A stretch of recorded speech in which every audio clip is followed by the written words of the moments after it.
अस्सलाम वालेकुम। Here it's doctor Bukhari by Bukhari medicos.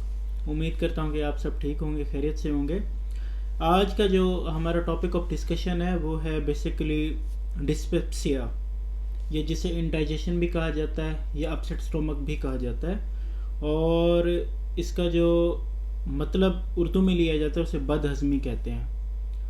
मतलब बदहज़मी से मुराद है कि कुछ लोगों को इज़्ज़त हज़म नहीं होती, मैं उसकी बात नहीं कर रहा, खाने का हज़म ना होना, खाने की बात कर रहे हैं, स्टमक का जो इशू होता है। तो ये जो डिस्कशन हमारी होगी ये हकीमों और गूगल से हट के होगी, बल्कि it will be the from great book of medicine from Davidson. ये है फ्रॉम डेविडसन, ये आप देख सकते हैं। और डॉक्टर कम्युनिटी इस बात की तईद करेगा कि इससे बड़ी बुक अभी तक मेरा नहीं ख्याल कि कोई आई हो, और अगर कोई आई हो तो मुझे भी कमेंट सेक्शन में बता दीजिएगा ताकि मैं उसका मुतालिया करूँ। और इसका जो पेज है डेविडसन का 779। तो डिस्पेप्सिया बेसिकली क्या होती है कि डिस्पेप्सिया ये है कि जब कोई मरीज़ है उसमें डिस्कम्फर्ट आ रही है, ब्लोटिंग आ रही है और नोज़िया आ रही है, तो उसे कहेंगे डिस्पेप्सिया या इंडाइजेशन। उर्फ आम में यह है कि कोई मरीज़ आपके पास आ रहा है जैसे मतली है, बेचैनी है, और उसे जो है वो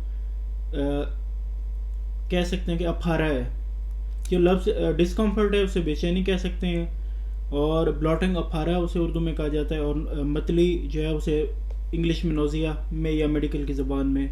और मतली मतलब वो कंडीशन होती है कि जब आप उल्टी करना चाह रहे होते हैं, वोमिट करना चाह रहे होते हैं, लेकिन वोमिट आपको आती नहीं है। ऐसे महसूस होता है कि अभी वोमिट आती है, अभी आती है, लेकिन आती नहीं है। मतलब जब आपको मतली की कैफियत हो, पेट का दर्द हो, अफारा हो, बेचैनी सी हो, और इन अलामात का ज़्यादातर ताल्लुक जो है वो अपर जीआईटी ट्रैक के साथ होता है। ठीक है, तो इसे क्या कहते हैं कि इसे कहते हैं बदहज़मी या डिस्पेप्सिया कहते हैं। अब इसकी वजूहत मुख्तलिफ हैं। तो इसकी वजूहत बेसिकली दो तरह में इसे डिवाइड किया जाता है। फंक्शनल डिस्पेप्सिया भी कह सकते हैं और ऑर्गेनिक डिस्पेप्सिया भी। ऑर्गेनिक डिस्पेप्सिया ये होता है कि ये जो है ना जनाब मुख्तलिफ जो अंडरलाइंग डिजीज़ होती हैं उनके नतीजे में होता है। अब मुख्तलिफ डिजीज़ कौन सी हो सकती हैं? अपर जो गैस्ट्रोइंटेस्टाइनल डिसऑर्डर है उनमें ये है कि पेप्टिक अल्सर डिजीज़ के नतीजे में ये हो सकता है। एक्यूट गैस्ट्राइटिस के नतीजे में हो सकता है, यानी जब आपके मैदे की इन्फ्लेमेशन हो, और ये अल्सर के नतीजे में हो सकता है। और पित्ते की जो पथरी है जिसे गाल स्टोन कहते हैं उसके नतीजे में भी हो सकता है। ठीक है, और जो दूसरे गैस्ट्रिक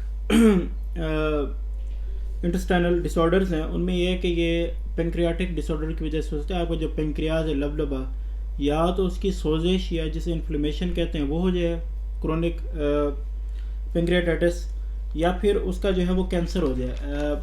पेंक्रियाज का जो हेड होता है ना उसका कैंसर मोस्ट कॉमन है। और दूसरा है कि कोलोन का कार्सिनोमा भी हो सकता है। आपकी जो है वो छोटी अंतड़ियाँ हैं और बड़ी अंतड़ियाँ हैं, यानी स्मॉल इंटेस्टाइन और लार्ज इंटेस्टाइन। लार्ज इंटेस्टाइन में यह है कि सीकम होता है, फिर उसके बाद कोलोन स्टार्ट हो जाता है। फिर कोलोन की जो है वो असेंडिंग भी होता है, ट्रांसफ़र भी होता है, डिसेंडिंग भी होता है, सिग्माइड कोलोन भी होता है। तो कोलोन का कैंसर वो भी होता है ज़्यादातर। और उसके बाद जो जिगर की बीमारियाँ जैसे हेपेटाइटिस हो गया, तो हेपा का मतलब लीवर होता है और आइटिस का मतलब इन्फ्लेमेशन होता है, मतलब आपकी लीवर की सोजिश हो गई, या फिर मेटास्टेसिस हो गया। मेटास्टेसिस एक जो है वो डिफ़िकल्ट टर्म है, तो ये मेडिकल स्टूडेंट समझते होंगे इसको। ठीक है, और उसके बाद दूसरे सिस्टमिक डिसऑर्डर ये कि अगर आपके ब्लड में कैल्शियम का लेवल बढ़ जाए या आपकी किडनी फेल हो जाए। और कुछ दवाइयाँ हैं जिनके यूज़ से भी आपको जो है वो बदहज़मी हो सकती है। वो दवाएं कौन सी हैं? वो हैं कि एनसेड्स हो गए, जैसे आइब्रोफिन वगैरह हम यूज़ करते हैं। उसके बाद ग्लूकोकॉर्टिकॉइड्स, उसके बाद जो आयरन और पोटाशियम के सप्लीमेंट्स, और उसके बाद डाइजॉक्सिन। डाइजॉक्सिन ज़्यादातर ये जो दिल के मरीज़ लोग होते हैं उनमें यूज़ होती है। तो ये जो है मुख्तलिफ काजेज़ हैं। और जो और दो तीन साइकोलॉजिकल या साइकोजेनिक काजेज़ हैं उनमें यह है कि एंजाइटी हो गई, डिप्रेशन हो गया, या अल्कोहल का ज़्यादा इस्तेमाल, शराब जो लोग ज़्यादा पीते हैं, तो उनमें भी बदहज़मी रहती है। ठीक है, लेकिन ये है कि ये जो बदहज़मी है ना 80% लोगों को अपनी लाइफ में किसी ना किसी मोड़ पे ये टकरती रहती है, तो इसे इतना कोई सीरियस नहीं लेना चाहिए। लेकिन जिन लोगों में ये बीमारियां हैं, जैसे मैंने आपको बताया अल्सर हो गया, उन्हें पेंक्रियाटाइटिस हो गई, या उन्हें मतलब कोलोन का कैंसर हो गया, या वो जो एनसेड्स यूज़ कर रहे हैं, ग्लूकोकॉर्टिकॉइड्स या डाइजॉक्सिन, या जो लोग शराब पीते हैं या जो ज़्यादातर परेशानी और डिप्रेशन वगैरह में रहते हैं, तो उन लोगों में भी ये होती है, उन बीमारियों की वजह से ये लाजमी होती है इन्हें। लेकिन ज़्यादातर लोगों को, जैसे मैंने आपको बताया कि 80% लोगों को जो है ये लाइफ में किसी न किसी मोड पे ये टकरती है, तो ऐसा चीज़ से कोई सीरियस नहीं लेना चाहिए। इसकी नॉर्मल एम्पेरिकल थेरापी आपने यूज़ करनी है, मतलब नॉर्मल सिम्टोमेटिकली आपने इसको यूज़ करना है। जैसे कि अगर आपको जो है वो हार्ट बर्न हो रही है तो आप यूज़ कर सकते हैं प्रोन पंप इनहिबिटर्स वगैरह, जैसे ओमेप्राजोल टाइप हो गए, ठीक है, और क्लेथेरोमाइसिन वगैरह यूज़ कर सकते हैं आप, इससे ठीक हो जाएगी। ये होता है एम्पेरिकल थेरापी। एम्पेरिकल थेरापी है कि इन्वेस्टिगेशन, मतलब टेस्ट वगैरह करवाए बगैर ही आप किसी बीमारी के बारे में जो है वो मेडिसिन लिखते हैं अपने तजर्बे की बुनियाद पे, इतना सीरियस नहीं लेना चाहिए। लेकिन अगर कुछ अलामात आना स्टार्ट हो जाए जो कि कुछ स्पेशल हैं, तो फिर आपको इसको सीरियस लेना चाहिए और प्रॉपर किसी गैस्ट्रोएंटरोलॉजिस्ट के पास जाएं और अपनी मेडिसिन करवाएं।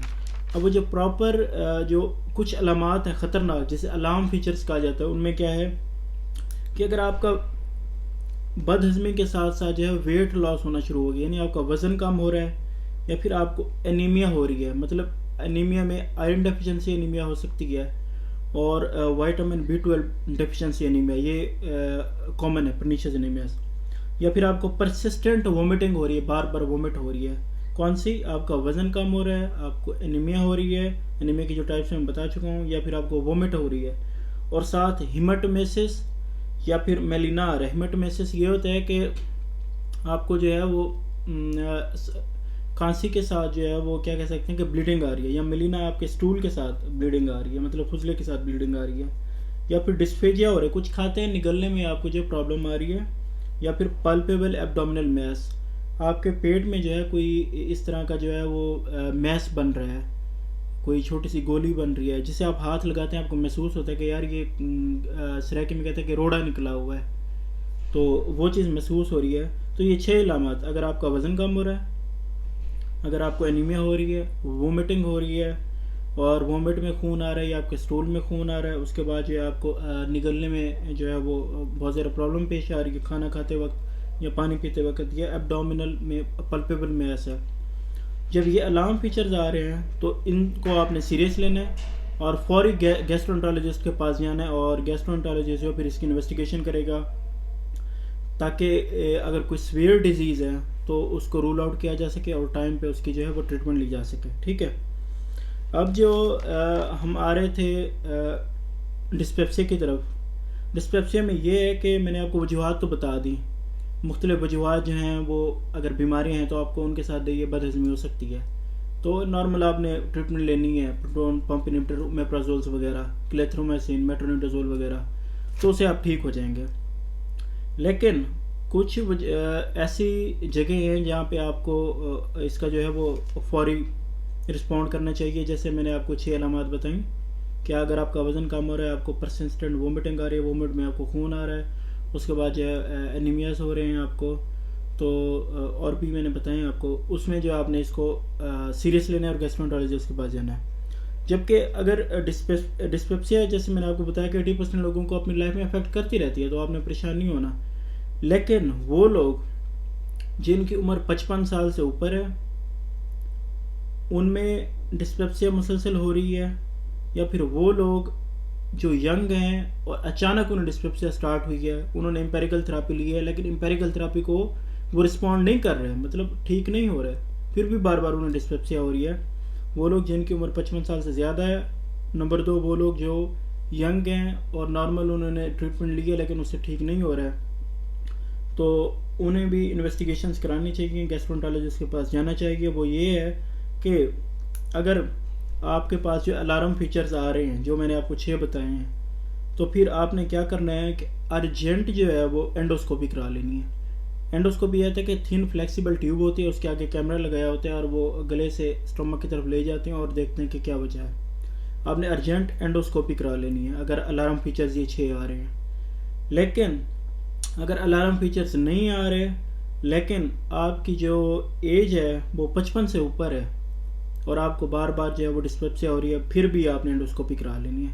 तो एंडोस्कोपी दो कंडीशंस में करानी है। अगर आपको अलार्म फीचर्स आ रहे हैं और आपकी जो है वो एज 55 से कम है, फिर भी एंडोस्कोपी करा लेनी है। अगर आपको अलार्म फीचर्स नहीं आ रहे लेकिन एज आपकी 55 से ऊपर है और आप में डिस्पेप्सिया हो रही है, तो फिर आपने एंडोस्कोपी करा लेनी है, ठीक है। और वो लोग जिनकी एज 55 से कम है लेकिन अलार्म फीचर्स नहीं आ रहे, तो उन्हें क्या करना चाहिए? उन्हें भी एच पेलोरी के टेस्ट, आम सा टेस्ट है, हर डॉक्टर करवाता है, एच पेलोरी टेस्ट करवाना चाहिए।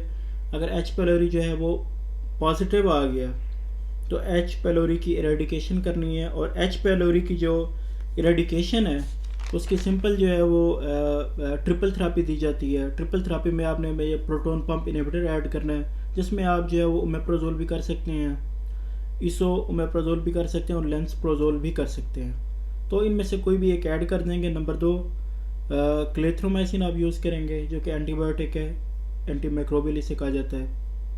और साथ में आपने एमॉक्सिसिलिन या मेट्रोनिडाजोल देना है। तो मेट्रोनिडाजोल जो है वो एंटीबायोटिक भी है और एंटी पैरासिटिक भी है। ओमेप्रोजोल प्लस क्लेथ्रोमाइसिन प्लस मेट्रोनिडाजोल, ये 3 गोलियां आपने देनी है। इससे जो है एच पेलोरी की इरेडिकेशन हो जाएगी, मतलब ख़त्म हो जाएगा जड़ से। अब अगर ये एच पेलोरी की इरेडिकेशन आपने जो ट्रिपल थेरापी दी है ये ख़त्म हो गई, सिम्टम रिजॉल्व हो गई हैं, तो कोई फॉलोअप नहीं करना, बस ठीक है यहाँ, इट्स ओके फाइन अल्हम्दुलिल्लाह। लेकिन अगर सिम्टम परसिस्ट कर रही हैं, मतलब ख़त्म नहीं हो रही ट्रिपल थेरापी देने से भी, फिर आपने एंडोस्कोपी करा लेनी है। चाहे आपकी एज 55 से कम है, चाहे आप अलार्म फीचर्स नहीं आ रहे, लेकिन एच पेलोरी परसिस्ट कर रहा है, तो फिर आपने एंडोस्कोपी करा लेनी है, ठीक है। और अगर एच पेलोरी नेगेटिव आ गया तो फिर आपने सिम्टोमेटिक ट्रीटमेंट देनी है। जनाब सिम्टोमेटिक ट्रीटमेंट में ये है कि आप जो है वो थोड़ी बहुत अगर हार्ट बर्न है तो प्रोटोन पंप इनहिबिटर दे देंगे। ओमेप्रोजोल वो ये है कि आपकी जो मैदे में तेज़ाब पैदा हो रहा है उसको कम कर देगा। तो एंटासिड्स ये करते हैं कि जनाब वो वीक बेसिस होती है एक टाइप्स की, एसिड बेस के साथ मिलेगा तो उसको न्यूट्रलाइज कर देगा, आपके मैदे में एसिडिटी वगैरह कम हो जाएगी। तो ये हमारा टॉपिक था जनाब डिस्पेप्सिया के बारे में, और इसे उर्फ आम में जो है वो बदहज़मी कहा जाता है। तो आई होप सो, थोड़ा डिफ़िकल्ट तो है लेकिन आपको ज़रूर समझ आएगा इंशाल्लाह।